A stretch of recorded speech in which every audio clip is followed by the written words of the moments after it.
We are recording. Thank you, Sun. Good afternoon, everyone. The August 12th, 2021 special meeting of the Community Economic Development Committee will come to order.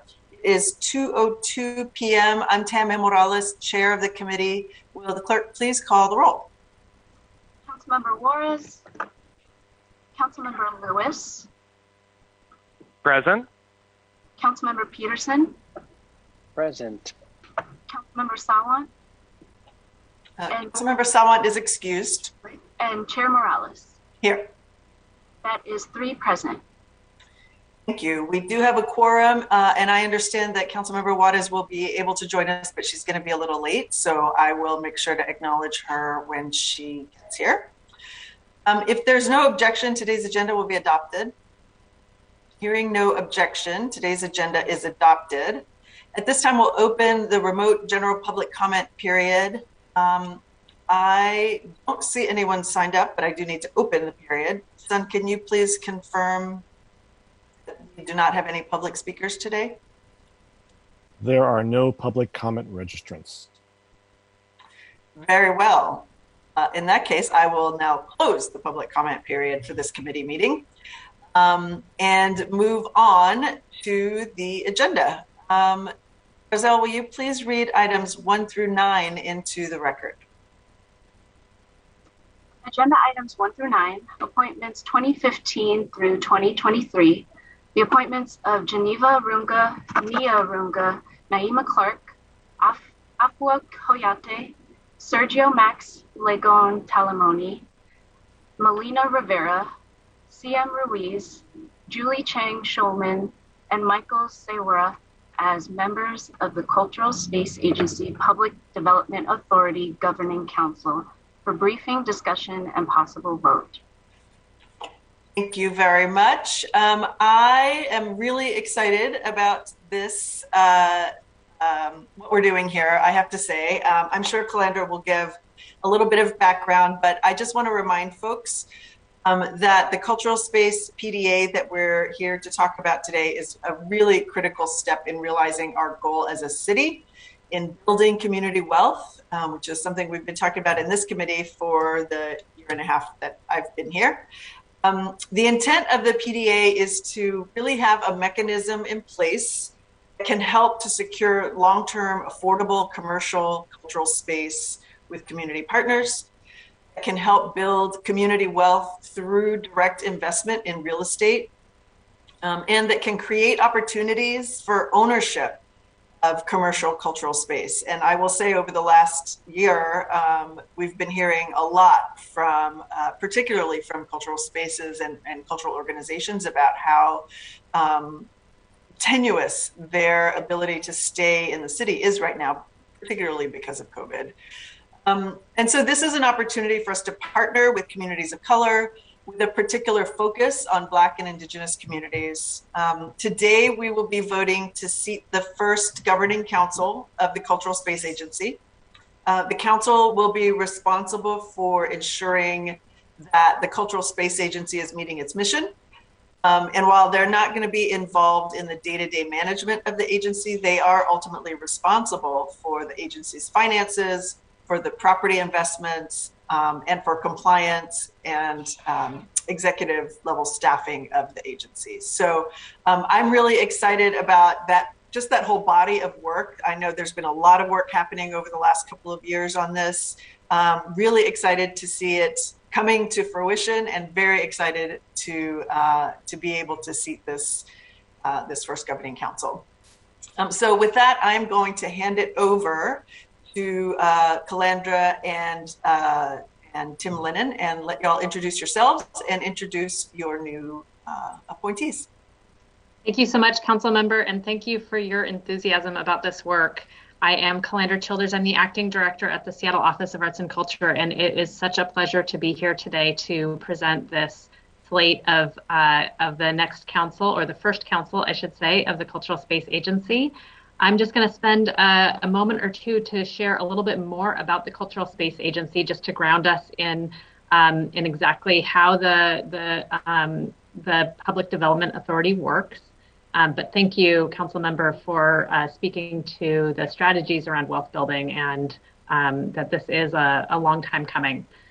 So the Cultural Space Agency is a mission-driven cultural real estate development company, chartered and initially supported by the City of Seattle. It was chartered to address displacement pressures pushing against the cultural spaces in the city, as you noted. And it was chartered to build community wealth through a racial equity lens and specifically partner with Black, Indigenous, and other marginalized communities on the ownership of commercial real estate in our region. The Cultural Space Agency has been in development in partnership with over 50 BIPOC leaders for more than 5 years, and it reflects the needs of the communities that it was designed to serve.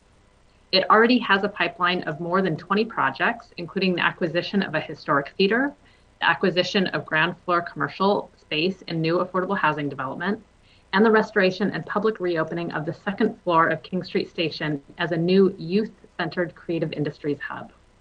We've been so proud to steward this work in the last 5 years in alignment with 11 executive departments across the city committed to this work and in partnership with both the Mayor's Office and City Council. We also invested heavily in developing and deepening our relationships with the city's various cultural communities of color. Those relationships have made the space agency what it is and established the agency's values. They set the parameters for the creation of the property's pipeline and help forge partnerships that have anchored the agency to the needs of a diverse cultural community. 6 representatives of those communities have also volunteered to serve as the interim governing council to the new organization, and I'd like to thank them for their time, energy, and dedication over the last several years. They include Cassie Chin, the current acting executive director of the Wing Luke Museum, Vivian Phillips, an independent art consultant, Cote Sorens, the owner of Resistencia Coffee, Randy Engstrom, the former director of the Arts Office, Sarah Wilkie, the director of planning of Meany Center, and of course, Tim Lennon, the executive director of Langston and the president of the interim governing board. And I am about to introduce Tim to share a little bit more about our council, and the process that he went through and the whole group went through over the last year to develop these nominations. Before I do, I just wanted to take a moment to acknowledge that launching this public development authority was a Herculean lift, and that without these people, without the time that these people have offered, it would not have been possible.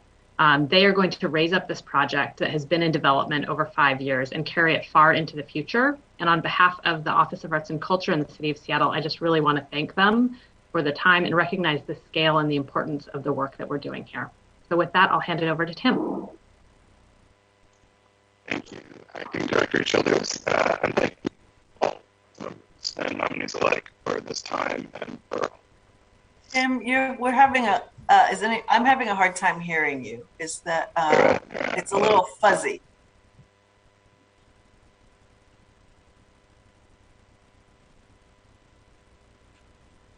How about now? Yeah, much better. All right. Thank you so much. Technology. All right. Just really wanted to thank Acting Director Childers, thank all of the folks on the council that are here today, all of the nominees especially, for all the work that you put into making this incredible new community wealth building possible. By way of background on the process, the CSA is the first public development authority launched by the city in over 35 years. And it's the very first one to trust community members to nominate the entirety of the organization's leadership. Typically, in a public development authority, the mayor, the city council, and the existing governing council place new governing council members unilaterally. Here, we've intentionally subverted that and ensured that all the nominees come directly from the impacted communities through a group we call the constituency. That group is the leadership and community representatives, community responsiveness group at the center of the space agency. It's almost 50 BIPOC leaders from the worlds of commercial real estate, philanthropy, community development, government, finance, and the arts. Members of the constituency, with members of the interim governing council, myself included, have spent the last 6 months working on an application system for community members to self-nominate to the permanent governing council. These community member applications were reviewed by the Council Development Committee, and from them we developed this nominees that we're really proud to be presenting today. Everyone on this list has direct personal connection to Seattle's cultural spaces and its cultural life. Everyone on this list has experienced the displacement pressures that Calandra mentioned, and that we're all well aware of. Everyone on this list has deep roots in our cultural communities and has lived experience with the challenges that this organization is about to take on. So our community's nominees to oversee this critical work are Nia Arunga, Geneva Arunga, Julie C., Naima Clark, Afua Kuyate, Sergio Max de Gon Talamoni, Melina Rivera, Siam Ruiz, and Michael Serra. These nominees to the Governing Council, once approved, will join me and the other 5 interim Governing Council members. And later this year, they'll be joined by another 9 nominees for the Permanent Council. So please do know that these opportunities to work with us remain open. We will be launching another application process immediately for the remaining seats on the council. And we continue to accept new applications through our website at culturalspace.agency. With that, council members, I present the nominees to the committee for your review. Thank you, Tim. Before we continue, I do just want to acknowledge that Councilmember Juarez has joined us. Thank you. Thank you, Councilmember Juarez. I'm speeding down I-5 to get here in time. Sorry. That's quite all right. So, Calandra, am I handing it back to you to introduce the individual appointees? I think if we would like to have each individual speak, we could name them and have them Terrific. Provide some biographical information. Yes, please. Tim, do you want to walk through them, or would you like me to name them? Yeah, no, let's go ahead and, whoa, sorry about that. Let's go ahead and start with Nia Arunga. Hi, so you just want me to introduce myself? Yeah, if you don't mind, just a quick word of introduction and why you're excited to be part of this amazing thing that we're doing. All right. Greetings, everyone. My name is Nia Arunga. I am a freelance consultant specializing in the arts. I come from a family of artists and social activists, and I definitely do know firsthand what it is to need cultural spaces and to lose cultural spaces. So I am here very excited to do the work and to be able to advocate for artists in Seattle. Right on. Is Geneva here on the call? Geneva Arunga? Just added if we want to give her just a moment.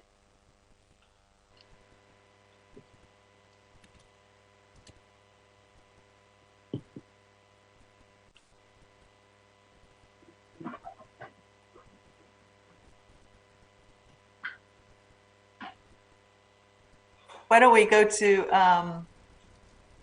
Okay, I think it works. Oh, there we go. Okay, sorry about I couldn't find the buttons. That's How are okay. you guys doing? Oh, I was doing well, Geneva. Good. I mean, I'm glad to be joining y'all here. And I don't know exactly what I'm supposed to be saying about myself, but Geneva Arunga, 31 years old, Seattle Central District is where I reside, and just here to listen and learn and support in any way I can. Fantastic. Thank you so much for your service, Geneva. Julie C., if you wouldn't mind to hop on. Hi, everyone. I'm sorry I have my camera off. The reception can be kind of bad down here. But my name is Julie C. I'm an artist, cultural worker, community organizer with Seattle Artist Coalition for Equitable Development, Forever Safe Spaces. I've been a part of the base cohort and sort of tracking the evolution of the cultural space, whole discourse in the city for the last 5 years. And I'm really enthused. I think this is a really important step towards the ultimate goal of, having community ownership. And I also want to, note that, even in our moments of celebration, acknowledge that, this year we've lost spaces, we've lost people, and there continues to be critical need and critical threat in our community every day that we're dealing with. So I appreciate all the work that was done, the foundation that was laid by, the city and the folks at the Office of Arts and Culture, and to begin this journey. And I'm eager to see what we can do. Thank you so much, Julie. Naima Clark. Good afternoon, everyone. I am Naima Clark, resident and born and raised here in South Seattle. I guess my background is in agriculture, so I represent nurturing roots. I guess that is my cultural roots. But when I think about arts, I want to lift up the summer musical at Langston, lifting up New Black Arts West Theater. But in my early years, I started with theater and I ventured into social justice and fighting for liberating communities of color, I think, as soon as I could start walking. But being able to be enriched with culture in my own family unit has really impacted me in my life. A lot of my, direct impacts have been in my community, but I see this as being an opportunity to kind of broaden, connect, being able to network with like-minded individuals and really being able to make those impacts that we see lacking in our communities. So I'm excited to be here, but glad to meet everyone. Thanks. And we're grateful that you're a part of this. Afua Kuyate. Yes. Good afternoon, everyone. It's such an honor to be a part of this conversation and to be a part of this work. I am Afua Kuyate, and I'm the Executive Director of Adefua Cultural Education Workshop. We are in our 36th year. So can you believe it? For 35 years, we've been mobilizing our programs all throughout the city of Seattle, not having a cultural space that we can say, this is where we're based at. So if you can imagine still maintaining through those years and the pandemic and still not being in the streamline of funding to make it happen. So those are the reasons that I'm really excited about being a part of this council. And I will, continue to do the work. And I am wanting to be the voice of those people that are not going to be able to sit at this table.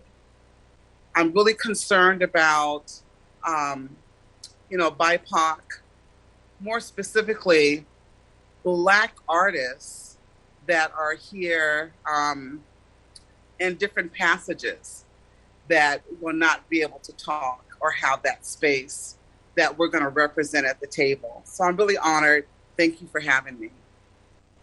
Thank you. You're welcome. Let's see, Sergio Max, are you there? Yes, hello. Hi, everybody. Hello, council members, hello, colleagues. Thank you for having me here. I'm an architect by trade. I'm also an adjunct faculty at Bellevue College in the interior design program. I am also a graduate of the BASE program, and having seen this kind of grow out of conceptual stage up into where we are today, it's just a beautiful thing. I'm here to learn alongside my colleagues. I also hold myself accountable to preserving cultural space and to find new opportunities for cultural space and new development. I spent the last 4 years serving on the International Special Review District Council, which is a historic preservation board tasked with preserving the culture and the identity of the International District. So through this work and this opportunity, I hope to do the same. So thank you for your recommendation. Thank you for your service. Melina Rivera, are you on the call?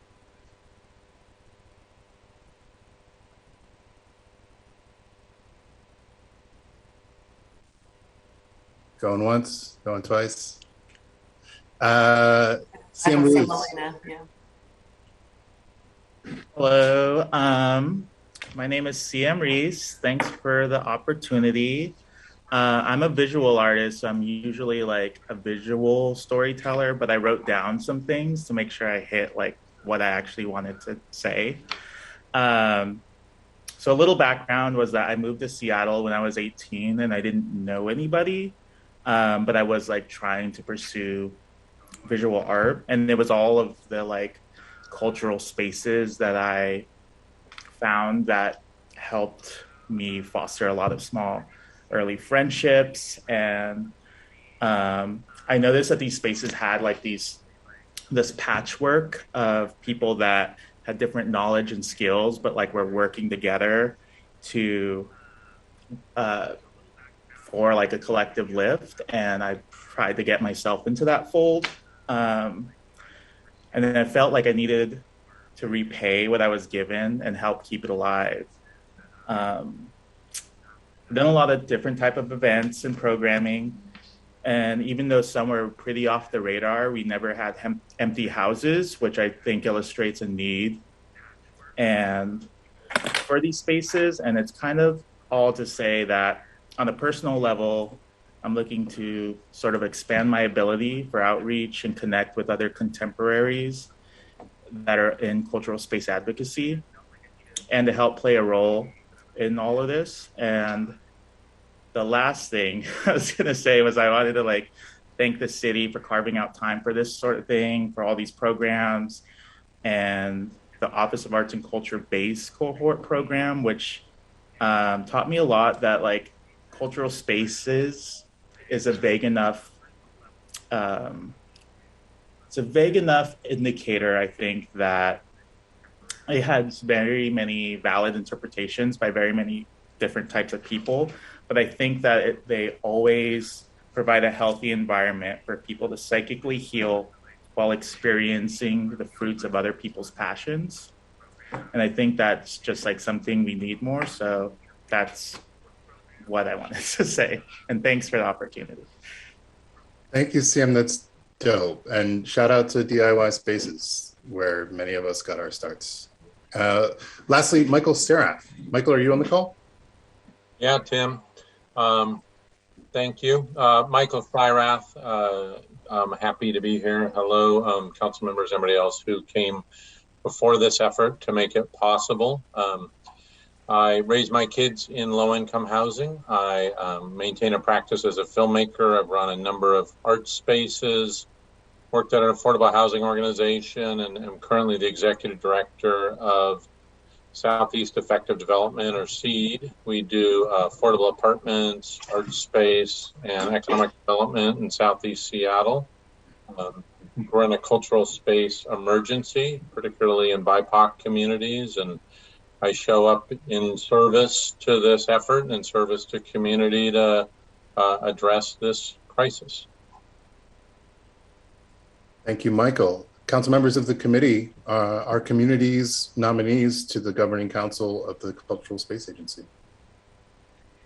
Thank you so much to all of you. I'm so excited about this. I really am. I think this is going to be a really important tool for us to really start to move toward community ownership, toward the sort of acquisition of property in the city that can really help anchor folks here and keep our cultural sector vibrant. The PDA is a mechanism to help us acquire and hold land so that community members can, or facilities, so that community members can develop and maintain them as stewards of not just of the facilities themselves, but as stewards of our cultural sector. But that's just one piece. The next thing we need to really start thinking about is acquiring it is great, but where does that money come from? So that will be, I'm sure, part of your first bit of work as well. And as a city, we're also talking a lot about acquisition funds for affordable commercial space, for more affordable home ownership and rental as well. So it's a huge issue across the board. But I'm really excited that this piece is starting to get put in place, and just very excited for all of you and the contribution that you're willing to make to the city. Colleagues, before we take a vote, I do want to see if anybody has questions. I don't see any hands. Calandra, you wanted to, yes, let's go ahead and introduce our interim folks before we take a vote.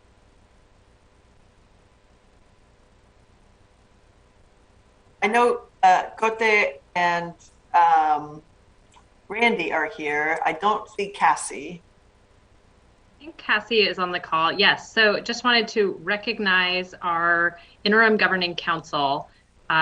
These 6 folks have spent a lot of time developing the process that we use to get to this list, and just really want to recognize their time and energy. So we've got Cassie Chin, Vivian Phillips, Kote Sorens, Randy Ingstrom, Sarah Wilkie, and Tim Lennon. Well, thanks to all of you for getting us this far. Okay, I don't see any questions from my colleagues. So I am going to move that the committee recommends confirmation of appointments 02015 through 02023. Is there a second? Second. Thank you. It's been moved and seconded to recommend confirmation. Will the clerk please call the roll? Councilmember Juarez? Aye. Councilmember Lewis? Aye. Councilmember Peterson? Aye. And Chair Morales? Yes. That's 4 in favor, none opposed. Terrific. The motion carries. The committee recommendations that the appointments be confirmed will be sent to the August 16th City Council meeting. Congratulations, everybody. Thank you very much for your willingness to do what's going to be a lot of work. We're very happy to be moving this forward. Okay, Darzell, will you please read the short title of items 10 through 17 into the record? Agenda items 10 through 17, appointments 1996 through 2003 for the Seattle Music Commission. The appointments of Andrew Jocelyn and Ann Barry O'Dowd as members for terms to August 31st, 2023. The appointments of Jovina Santos Neto, Jessica Toon, Nick Barrowick, and Shannon Wells as members for terms to August 31st, 2022, and the appointments of Keola Kama and reappointment of Nate Omdahl as members for terms to August 31st, 2024 for briefing, discussion, and possible vote.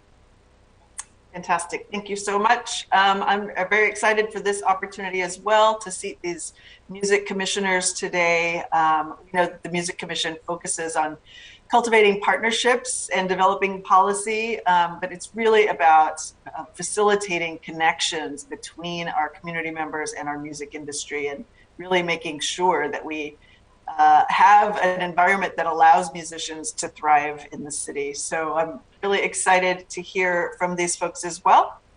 I believe Alex Rose from OED and Reese Tanamura, the chair of the Music Commission, will be here to briefly speak to these appointments. Indeed. Thank you, Chair Morales. Go ahead, Reese.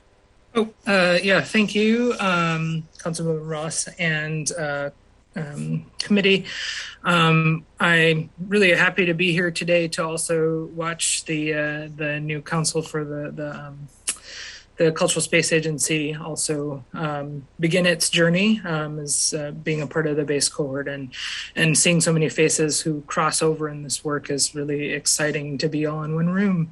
I also wanted to note that this round of nominations came from a very community-involved process. Is the first time we did an open call for nominations and then a panel process with jointly with some staff from OFM Arts and the Arts Commission and the Film Task Force. So a big thank you to Alex and Chris and the team over at OFM, also Charlize Metcalf, Nate Omdahl, Megan Sibold, Kayla DeMonte, and Terry Morgan and Myron Partman, who all participated in a panel process to get these nominations to both the mayor and to the council.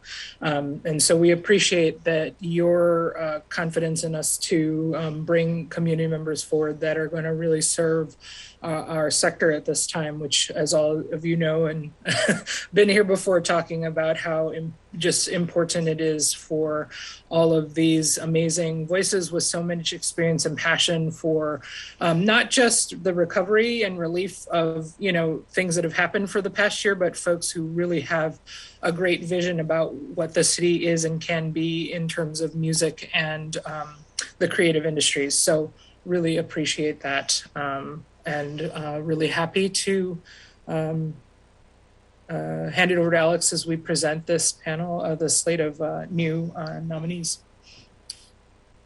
Thank you, Reese. And I would just love to acknowledge your leadership as you are looking at the final leg of the marathon of chairing the Music Commission. Reese will be completing her second term on the commission at the end of this month, and has just been a terrific leader, and I really appreciate you. And yes, I also want to underscore the importance in celebrating what just happened in terms of the Cultural Space Agency, and look forward to having the Music Commission connected to that work as well. So I'm going to just go through the order that is on the agenda, and I'll ask Andrew to introduce himself first, and then Keola. So Andrew, take it away. Perfect. Thank you so much. Hello, everyone. My name is Andrew Jocelyn. I've been a full-time musician for about 15 plus years now, and have occupied a number of different positions throughout the music industry over the years. I'm a composer, violinist, and orchestrator by trade, and have worked closely through the pandemic with Seattle Symphony on their Essentials series, which focuses on highlighting regional music with the orchestra. I'm also leader of the Passenger String Quartet that has toured extensively around the world over the years.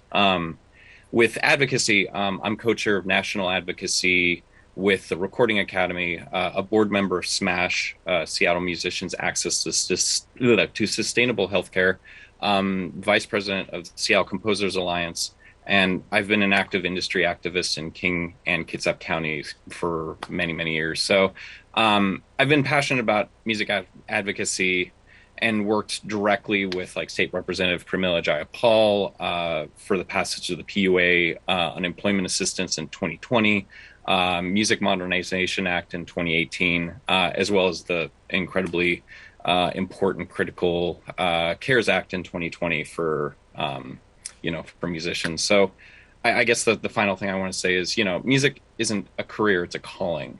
The music industry was devastated by the pandemic, and we continue to see it hemorrhage as time crawls on.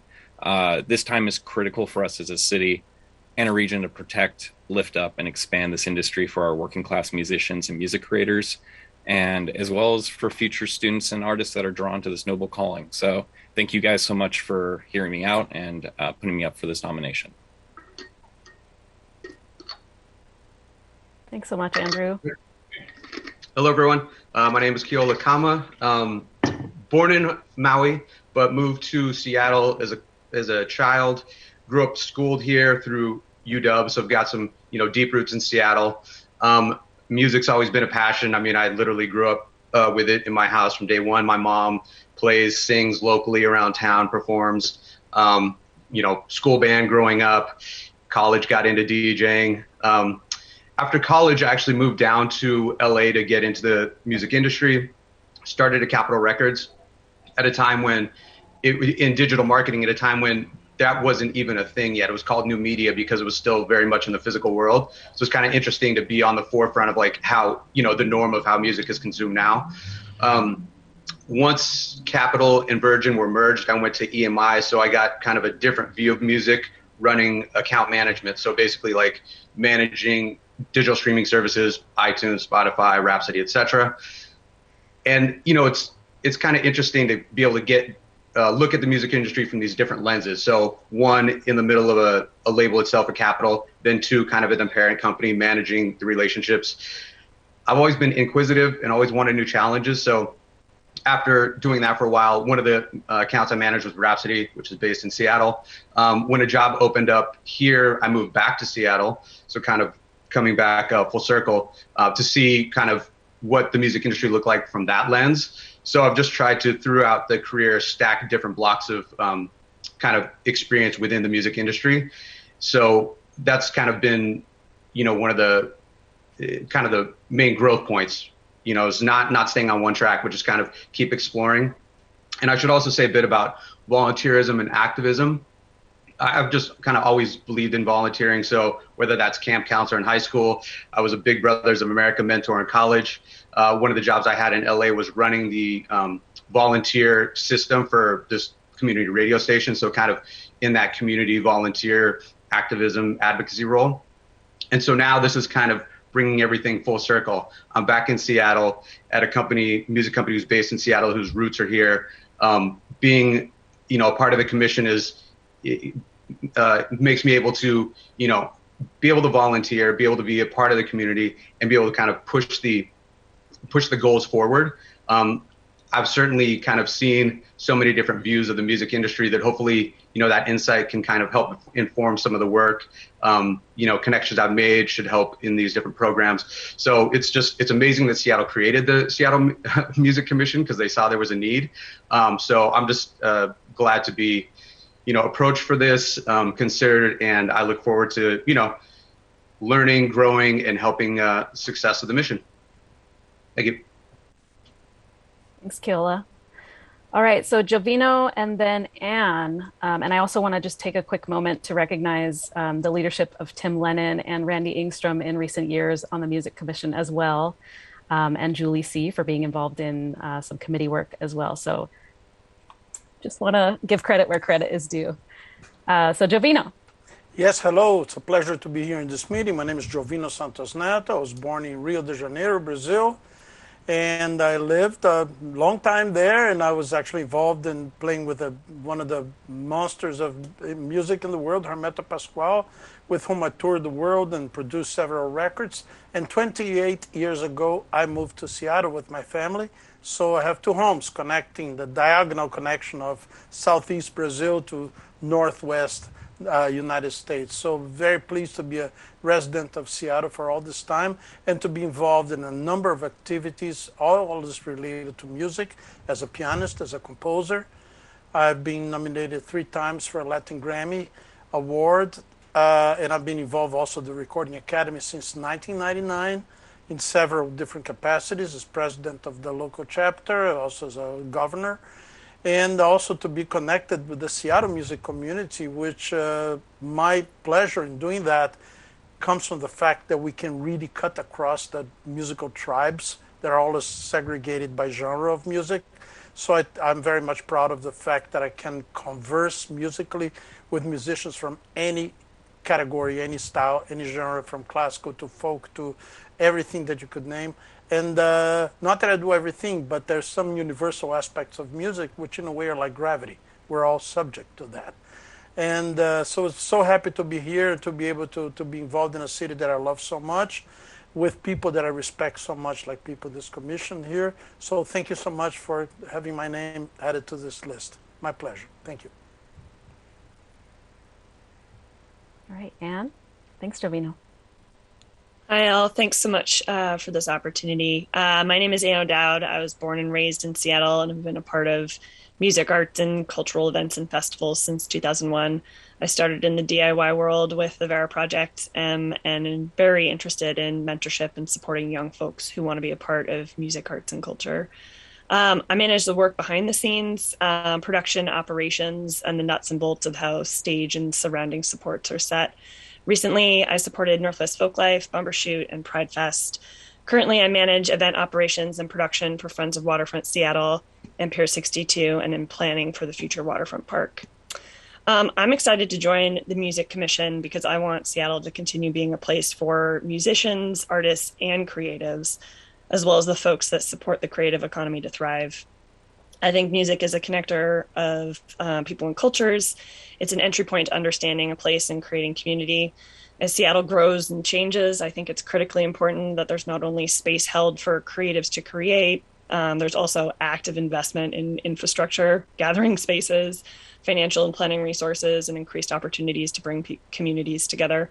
This is especially important in the wake of the pandemic. And I strongly believe that bringing people together to celebrate arts and culture and music improves the quality of life and connections between neighbors. And I want to advocate for that in Seattle. Thanks so much for considering my nomination.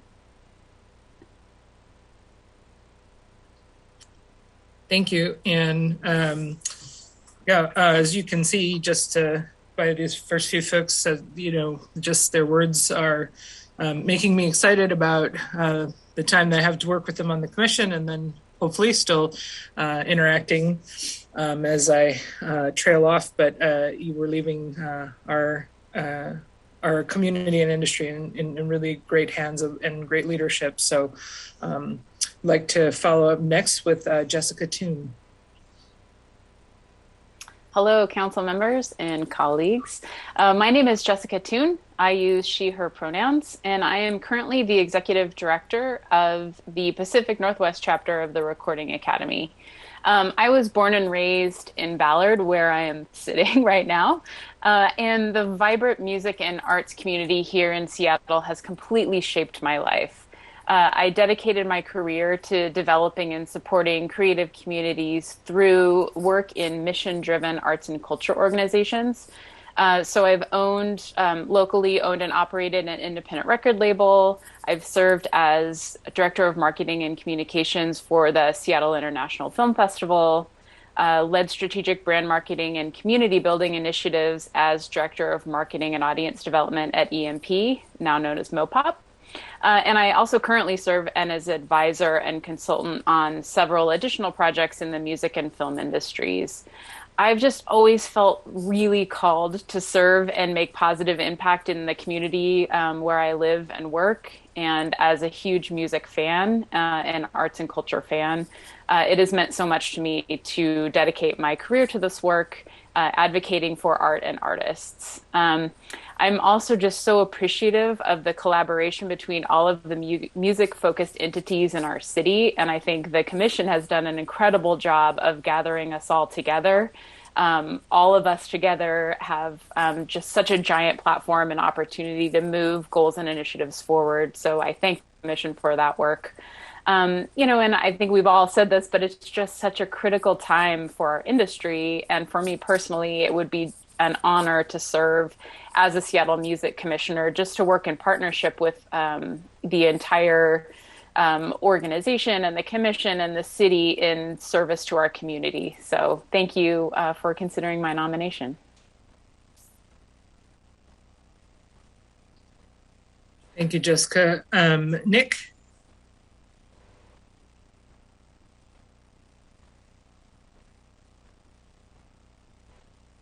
Sorry, I double muted my phone and Zoom. So hi, everyone. Good to see all of you virtually and greatly appreciate the time and opportunity to speak in front of everybody today. My name is Nick Barwick. I work at the new Climate Pledge Arena at Seattle Center. My role there is the Vice President of Programming. Simply put, my role is to manage the calendar. So day to day, in addition to working with the various sports leagues in the NHL, the WNBA, to schedule all of the Seattle Kraken and the four-time world champion Seattle Storm games, I work with many various different promoters, agents, managers, bands to book and negotiate terms and conditions for all the concerts, all the family shows, any non-team related sporting events that will come to Climate Pledge Arena. So we've obviously been very busy with the construction process of the new building. However, we are looking forward to the city, everyone here, seeing the finished product come this fall. I've been in the arena business for over 15 years now, starting in the accounting department, actually settling all the financial terms for concerts before moving over to the programming side while I was in Phoenix, leading the opening from there of the NASA Veterans Memorial Coliseum on Long Island, New York. That was after a $180 million renovation to that building, and then ultimately to this amazing opportunity here in Seattle. My time in music really starts much earlier than that, though.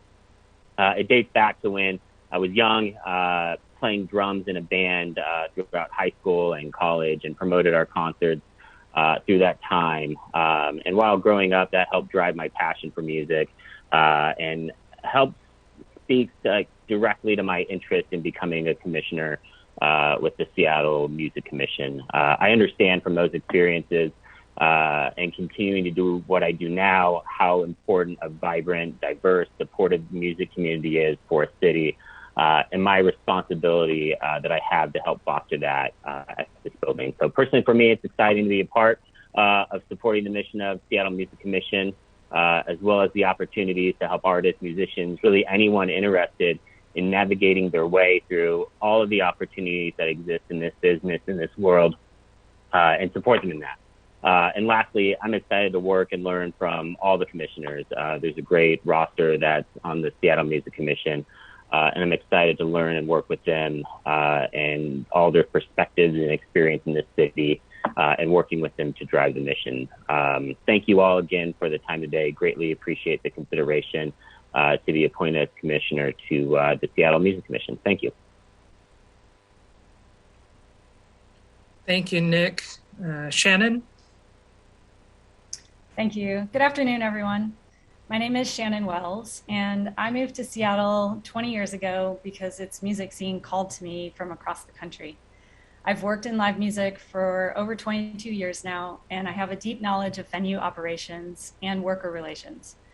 I'm currently the assistant general manager of both Showbox venues and Merrimore Park concerts. My background is really wide-ranging in visual art, music, and ecology, and it's deeply rooted in community service. Over the last 20 years in Seattle, I've produced community arts events, mentored teens in photography, managed a community garden, restored urban forests. I founded Friends of the Showbox, and co-led the campaign to landmark and save the Showbox. I am currently an advocacy lead for the Washington Nightlife and Music Association. I'm also a member of the national group Reopen Every Venue Safely, which formed during the pandemic to work on reopening strategies. I also worked with music lovers during the pandemic to build Keep Music Live, which was a philanthropic campaign that raised and granted $1 million to independent Washington venues. All of this work is volunteer-based, and I think it illustrates my commitment to building relationships and serving community. I'm interested in joining the Music Commission because there is much work to be done to recover from this pandemic and to build an inclusive music industry. I see areas for improvement in venue hiring and training practices to address equity and also to end harassment and to create safe spaces in our venues. I see areas for improvement in waste management to curb our excessive waste in the clubs and also to reduce our industry's environmental impact. I'm very passionate about environmental areas. The pandemic has really exposed limitations in the unemployment system for our cultural workers. I spent many months during the pandemic assisting our venue workers in navigating the unemployment system. I think there's a lot of advocacy work to do there and to also look into how to provide health insurance for our cultural workers and to provide a living wage for them. I'm really passionate about arts advocacy, and I would be honored to serve Seattle's music sector by joining the Music Commission. So thank you very much for considering my appointment. Thanks so much, Shannon. Before I just go into a reappointment, Nate Amdahl, as you can see, you know, the folks you see here today, and for the committee members who saw the nominees from a couple weeks ago, just a deep range of folks who are involved both in the local and global music scene, as well as in economic development and community development, in ways that I think that is the forward look of how we have to think about moving beyond, you know, what is happening right now in this lingering sort of situation with COVID-19 and the pandemic. So I'm really excited for this fully seated commission and this brain and heart trust to move forward on the advocacy that it can provide to our artists, our cultural workers, our communities, our young people, to make sure that one thing that you'll see in common that all of these folks want to make sure that we not only provide Seattle the sort of landmark or national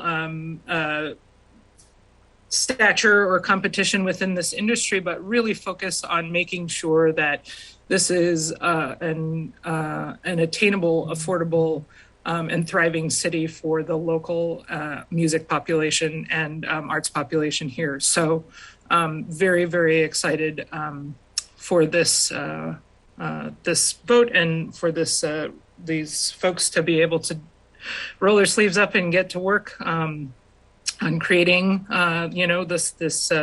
this renaissance we hope to see. And with that, I also bring the reappointment of Nate Omdahl, who is currently serving as the chair of the Advocacy and Economic Development Committee for the commission. Alex, he's not here today, or is he here today?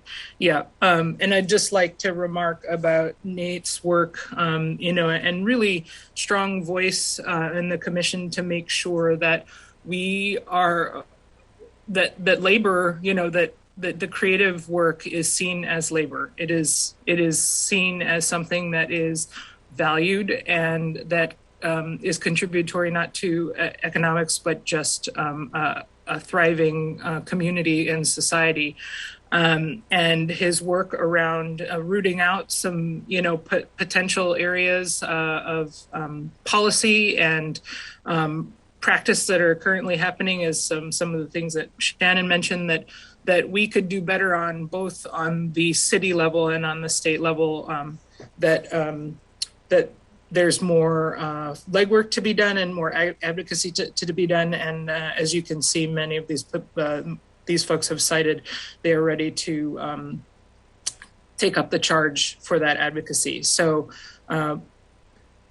very happy to, bring his reappointment forward as well, to continue to do more great work with the commission. Thank you, Reese and Alex. I almost said Axel again. I'm so sorry. Child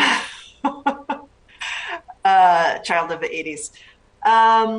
So this is great. Thank you. I'm looking forward to all of you helping contribute to a really vibrant and thriving music community, and as many of you have said, really getting some of the infrastructure set up that can help ensure that our venues remain open and that there are places for our musicians to be able to perform and to thrive. So thank you for your willingness to serve on this commission. Colleagues, any questions for the appointees? I do not see any questions. Okay, so Darzal, then will you please call the roll? Wait, I should probably move first. Yes.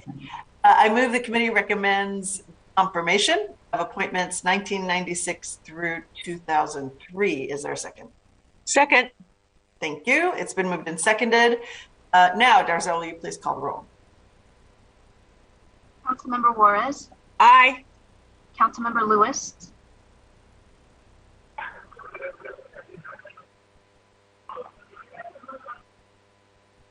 Councilmember Lewis? Yes. Councilmember Peterson?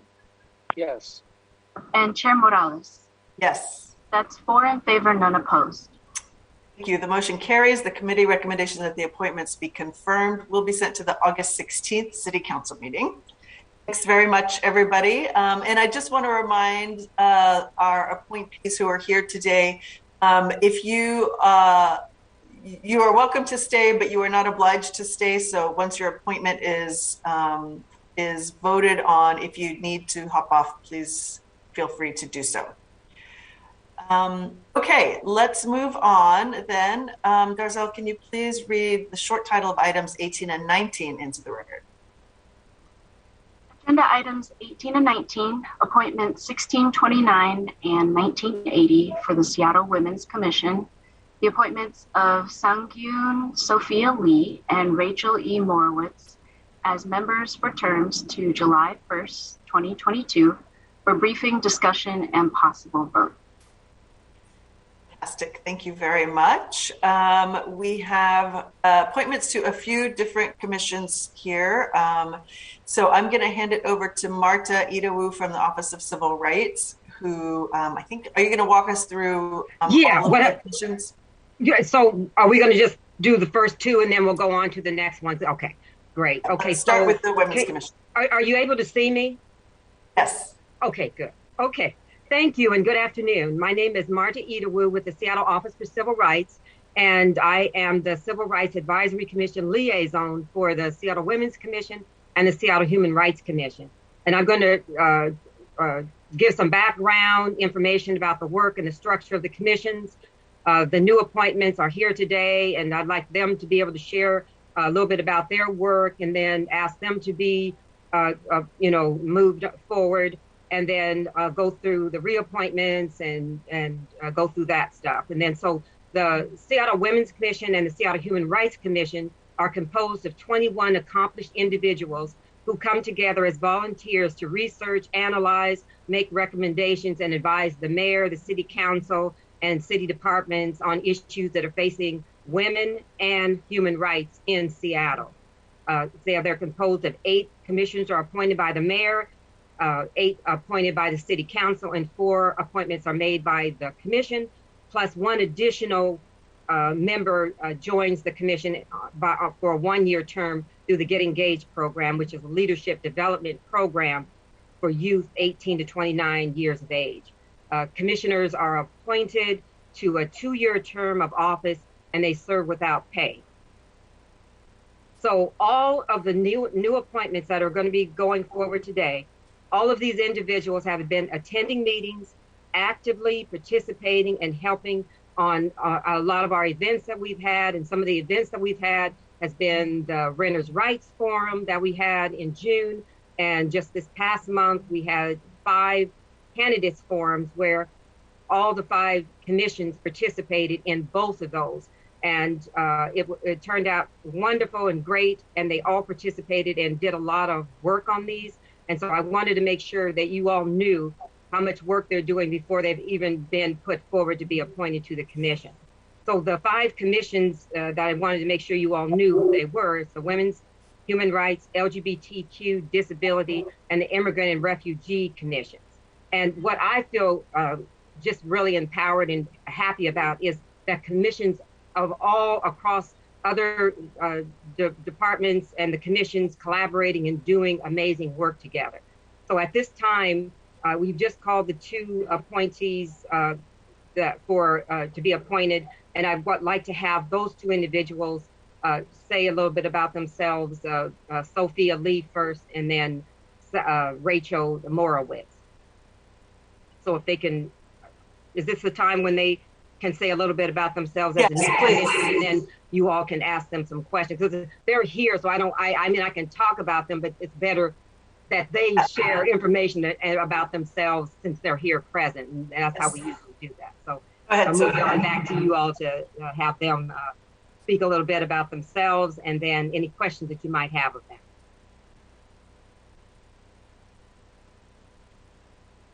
Sophia Lee, are you there? Yeah, I'm here.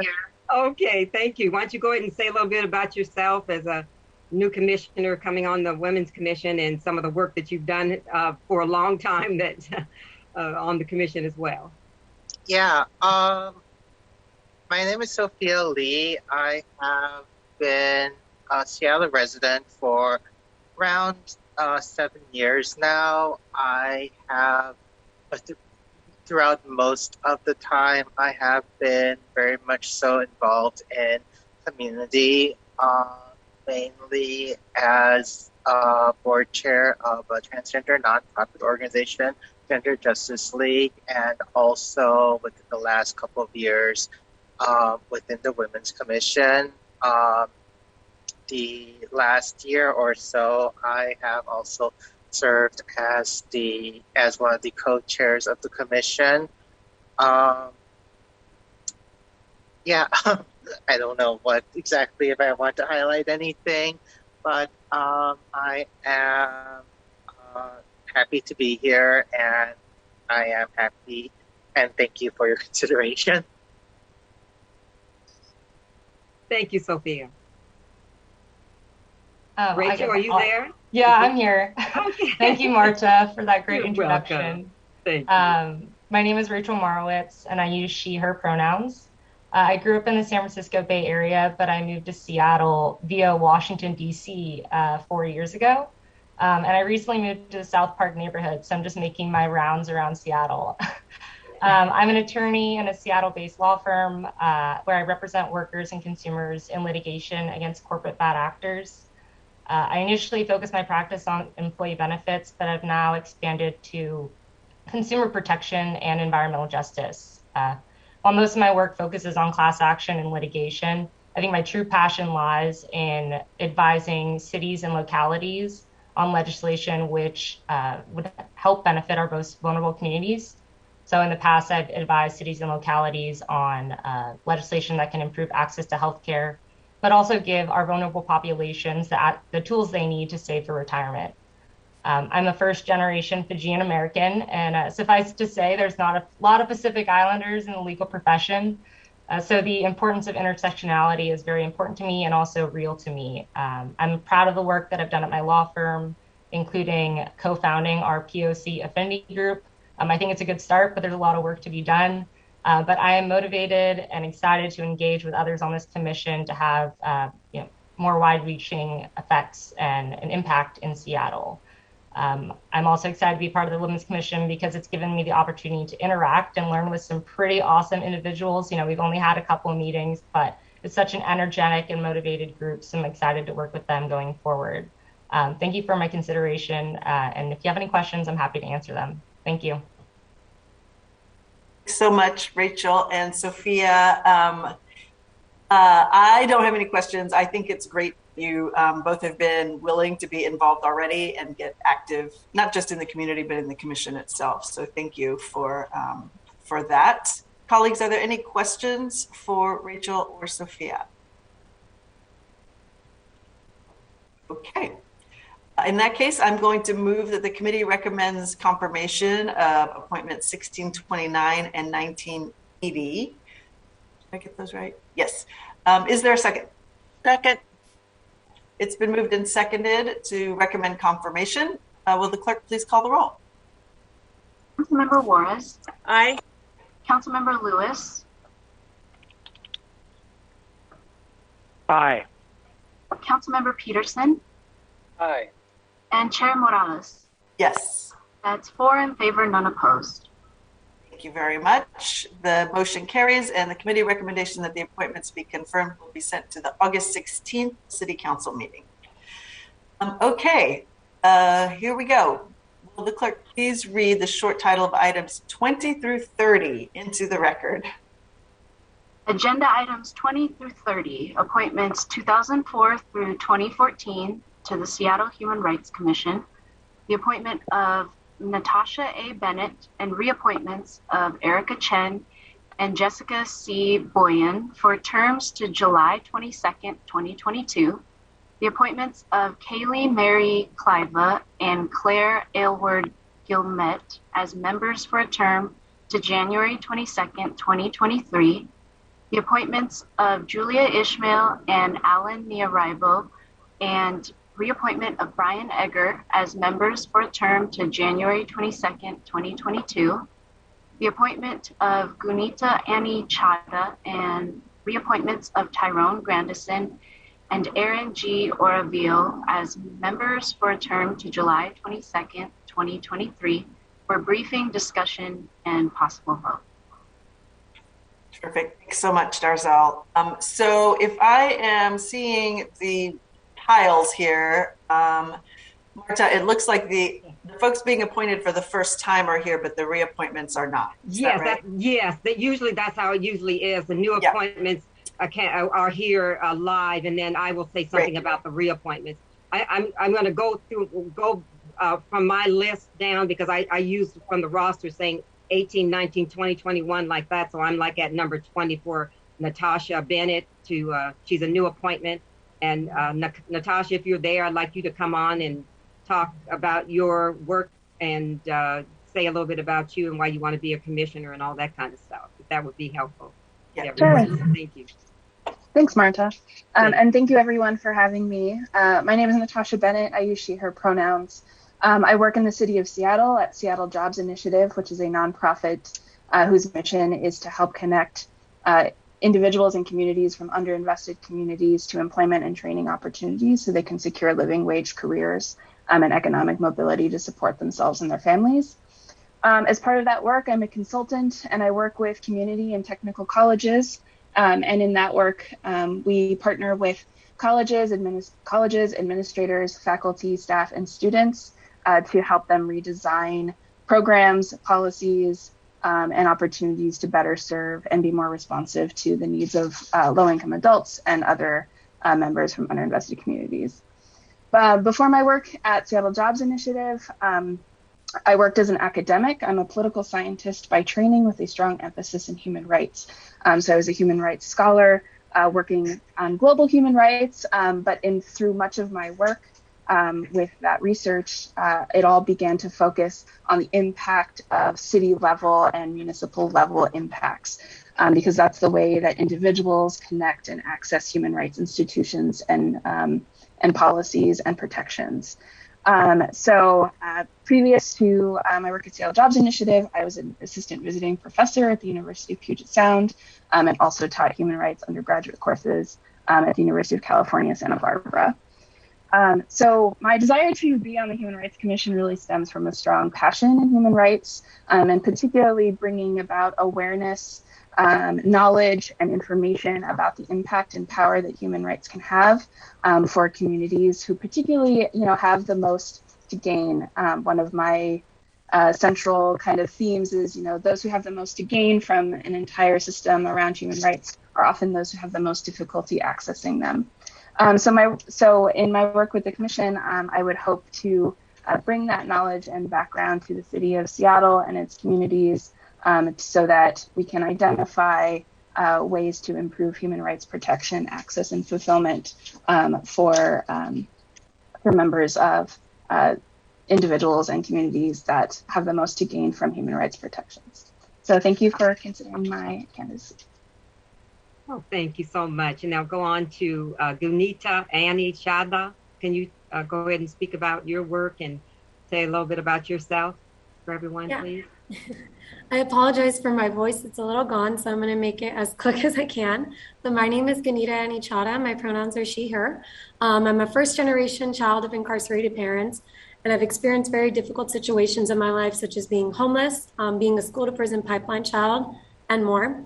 I didn't have access to a lot of different resources growing up to navigate those experiences. So I'm here today because I want to give those opportunities to children and family that have been impacted by incarceration and various other human rights as well. Right now, currently, I'm a policy coordinator with Youth Development Executives of King County, where I serve family and youth serving organizations. I'm a policy and advocacy coordinator, so I'm really giving back to those communities and families that have been impacted by incarceration currently. And I'm really excited to be here. I'll be going back for my master's at the University of Washington to the Evans School of Public Policy and Governance in September. And yeah, I look forward to being a part of this commission and also uplifting and elevating the voices of the families that have been impacted by various different issues related to mass incarceration, like myself. Thank you for having me here today. I appreciate it. Oh, thank you, Gunita. Now we'll go on to the reappointment of Erica Chen. And I'll just say a few things about Erica and her work.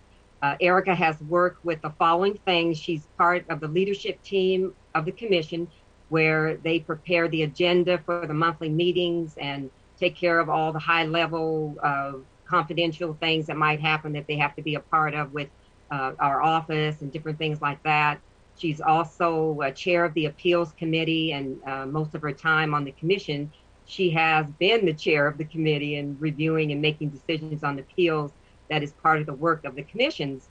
So she has so many parts to what she does, and we appreciate her so much. She also facilitated the 2020 retreat where the commission prepared their yearly work plan, and Erica just continues to be a great contributor to the work of the commission, and she looks forward to doing more. She continues through to the end of her term. And so that's what I wanted to say about her, that she's a great contributor and she does a lot of work on the commission, and she'll be, hopefully she'll be able to be reappointed today. And I just asked for that today on her behalf. And then I'll go on and move on to the reappointment of Brian Edgar, is a member of the Seattle Human Rights Commission. And this is just a few things that I wanted to say about Brian, is since being appointed to the Seattle Human Rights Commission, Brian serves as a member of the Homelessness and Appeals Subcommittee and works to support the Seattle Human Rights Commission annual Human Rights Day. As a member of the Homelessness Subcommittee, he worked to help facilitate the reforms related to the Human Services Department and the navigation team. In addition to organizing meetings with various stakeholders, he also analyzed the city audit reports and public statements regarding the state of the homeless in the city. As a member of the Appeals Subcommittee, he heard appeals after the Seattle Office for Civil Rights has received and investigated charges of discrimination that have been filed. Most recently, he served as chair for overseeing one of those related appeals. Finally, he volunteered to help support the Seattle Human Rights Day, annual Human Rights Day event by providing logistical support during the event and working to help provide communications that help promote the event. So I just want to have kudos to say to all these reappointments. They've all done amazing work. And so now we'll move on to the reappointment of Tyrone Grandison as a member of the Seattle Human Rights Commission. So Tyrone's personal mission is to serve and help improve the community that he is living in with whatever skills he can bring to contribute. Giving back is very important to him, and he looks forward to continuing his work with the commission and the ways he can help and continue to work with the commission and giving back.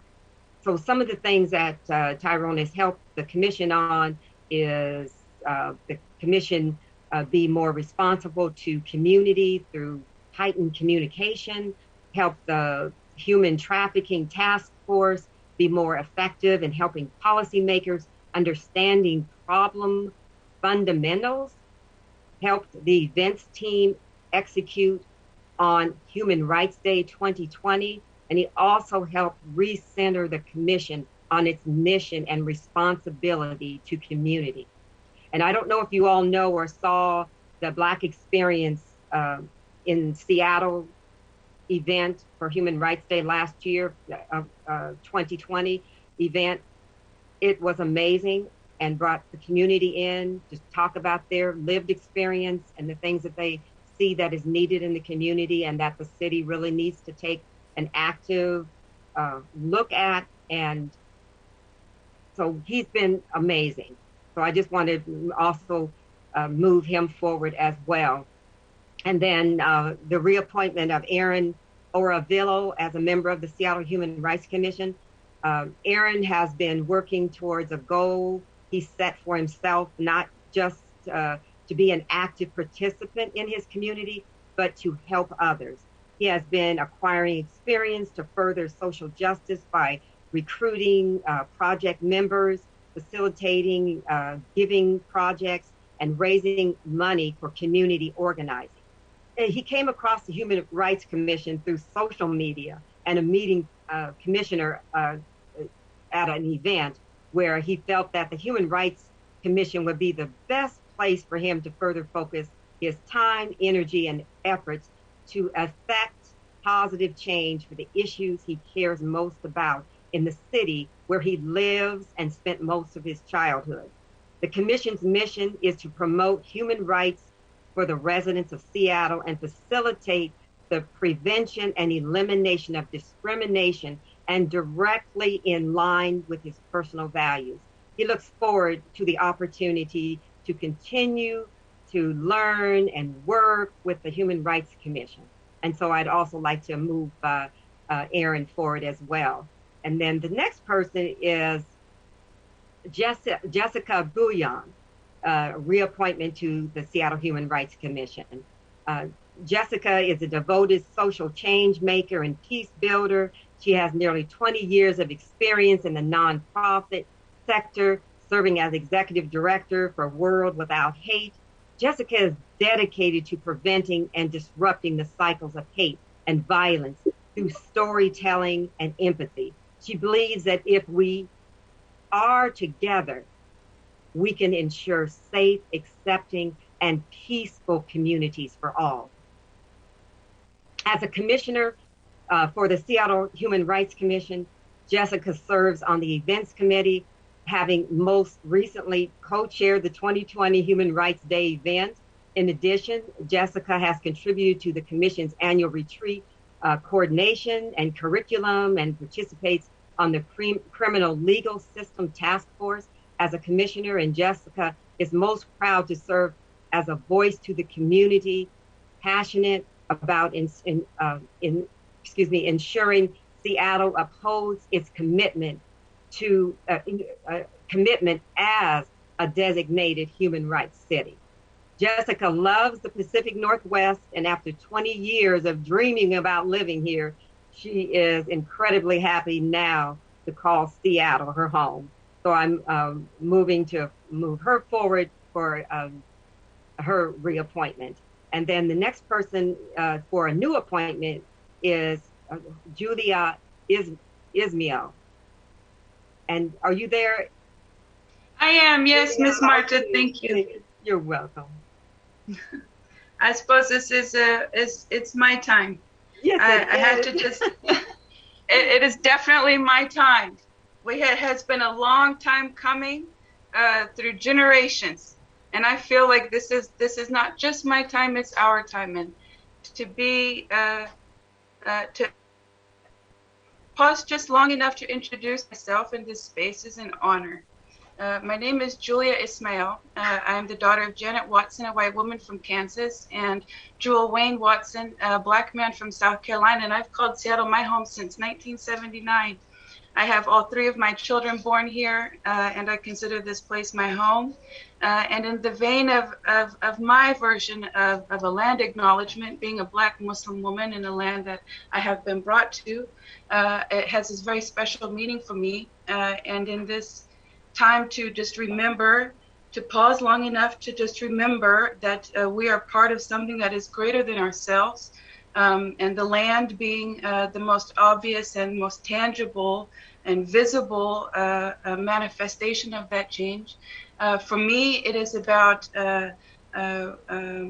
recognizing my own power and our own power, and the ability to invoke our imagination.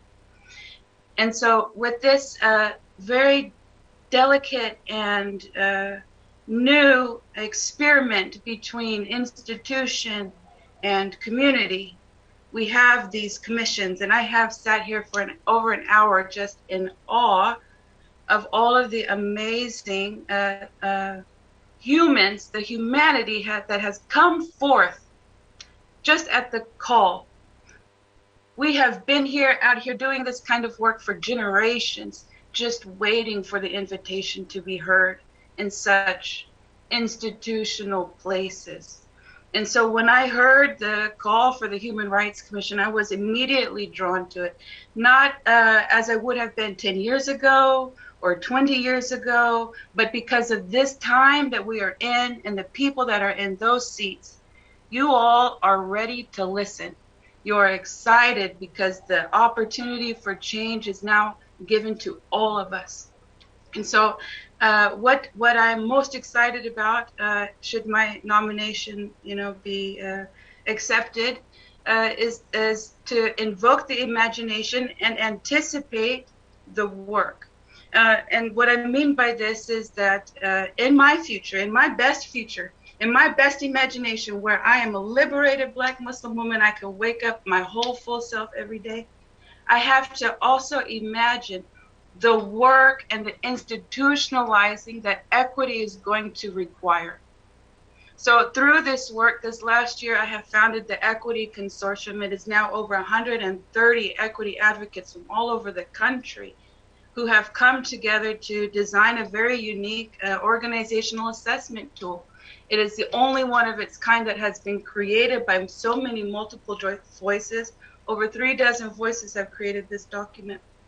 And it's not only created by, but it is evaluated by the community. So this is my contribution to our future society, to say, I am willing now to design processes that are born in equity, So what my experiment is, and is this great rebalancing of power by acknowledging the authenticity and the genuineness and value of lived experience, of story, but not only that, but being able to quantify all of that qualitative information, how to take what equity feels like and be able to translate and understand that and communicate that very explicitly, the same way that we communicate and manipulate and share all of the data that we're using now to build this reality. I want to institutionalize equity. That's my mission. 2 words: institutionalize equity. And when I say equity, I mean for all peoples. For all peoples. I have my own experience. I'm Black, I'm Muslim, I'm woman, I'm a parent, I'm cisgendered, able-bodied, right? Heterosexual. I have these identities, but the focus is on equity as the center. Because like I said, I'm not only this one thing, I'm this thing and that thing and the other thing. In my future, there's room for all of those things to exist and be welcome. And so what I'm anticipating, what I'm hoping for in these next couple of years of doing this work that even in this last hour has been so appreciated, the effort it takes to lay the groundwork. The effort it takes to lay the groundwork. My grandmother, she said, plant the garden, even though you might not be there to see it grow. And this is what I am so loving about this time I have spent this afternoon with you all and those who have come and gone from this call, is because I have again been inspired by not just the act of planting, but now I'm actually being able to see certain things grow. And that is beyond, I got goosebumps right now. I'm thrilled because the ask is there and we have so many answers. And if you take one side, the institution, you take the community, neither one of us can do it by ourselves. So it's just a matter of time before we have these in-between places, these commissions that focus solely on music, to focus solely on arts venues. Like, this is the future, and I am now a part of it. So with this, like, I'm deeply honored to have the ability to listen to all those who came before me. I'm going to stay and listen to the end because I'm just enthralled with the work that's being done, with the amount of bravery that it has taken to take these risks, to solve these generations-long persistent problems, to say, hey, you know what, we're going to try something different this time. And we're going to put the resources behind it. Wow. Just wow. So, Miss Martha, thank you for making all of the arrangements. We've been emailing, like you eased my heart this morning. So I look very much forward to being creative and to be technical, to take risks, and to keep learning and growing because this is the work, and I couldn't have found a better place. So thank you again for your consideration, and I'll pass it on. Oh, thank you so much, Julia. Now I'll move on to the new appointment of Kaylee Mary Cleva. If you could come on and say a little bit about yourself and what you hope to do on the commission and things like that. Yeah, hi everyone. My name is Kaylee Cliva, and I use she, her pronouns. I grew up in Kitsap County, and I've lived in Seattle on and off for over a decade. I studied at Seattle Central College and University of Washington, and I earned a Master of Arts in International Human Rights Law from Central European University in Budapest, Hungary. While I was studying there, shortly after I arrived, Trump was elected, and that kind of emboldened a lot of political tension between the government and the university that I was attending. So that presented a really interesting environment to be studying human rights law. I volunteered with various environmental and social justice and international groups locally and globally, and I'm really excited to work with the Seattle Human Rights Commission to help Seattle realize full protection and enforcement of human rights for all. Having studied the limitations of international human rights law, I'm really looking forward to the opportunity to work with the city to promote human rights at a local level. So thank you so much. Oh, thank you, Kaylee. Okay, then we'll move on to the new appointment of Alan Yaribo. Are you there? And you can talk about yourself and your work on the commission and a little bit about your background, please. Yes, I'm here. Hello, everybody. Good afternoon, everybody. My name is Alan Yaribo. I go by he, him pronouns. I'm an immigrant to the United States, 10 years in right now. I have had a rich experience being in the United States of America, and I'm currently in school doing my MSW, a Master's in Social Work. And what I hope to achieve in the commission is to model for other immigrants that in this life you can be successful in America despite everything that has happened regarding the previous administration coming in. A lot of immigrants felt really put down by all that.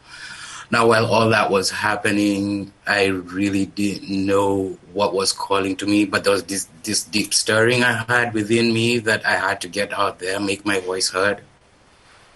And I joined the nonprofit sector, doing a lot of mental health work and advocacy. I currently advocate for people on a one-on-one basis. My focus is usually on micro advocacy for individuals who I know are stuck in a system that they really don't understand. And I use my professional learning in mental health and learning the institutional systems and barriers that a lot of people face when just trying to live their ordinary lives. And that's the kind of experience and work I want to bring into the commission. I want to model for immigrants like myself that we can get beyond this. I want to model for everybody that we can get beyond this, no matter what your color is, whether you're white, black. My calling to the commission was deeper than that. And then when I took part in one of your events in 2017, that kind of sealed the deal for me. I felt part of a larger community who understood that humanity and human rights are really intrinsic to everybody, and we should all be viewed as equal. It just strengthened my resolve to continue on this journey I am on. It is a deep calling I feel within me, and I'm so excited to be part of the commission. I really want to give back to the commission as much as I can, using all resources that I have at my disposal to make this work possible. Thank you. Oh, thank you so much, Alan. And last but not least, we have a new appointment, Claire Allwood Gulmet. If you can come on and talk about your work and just say a little bit about yourself and work on the commission, because you've been working away. Are you there? Marta, I don't think we have Claire. Let me. She didn't come on. Huh? Yeah, I don't see her on. If you have a couple things you might want to say about her, that would be great. Oh, I sure will. Well, as you know, for me, I know she is a proud Seattleite and a social justice advocate. Claire is inspired by the opportunity to serve in a city board, to serve on a city board and or commission, and eager to meet new Seattle residents and curious to learn more about their experience of living in the city and ideas of making Seattle an incredible place to live. She looks forward to the opportunity to offer her research and analytical skills and knowledge of civic issues and assisting the Human Rights Commission in making recommendations to city decision makers at the city level. And Claire has a background and honors in social studies from Wesleyan University, Middletown, Connecticut, and an MPA as well from Evans School of Public Policy and Governance from the University of Washington.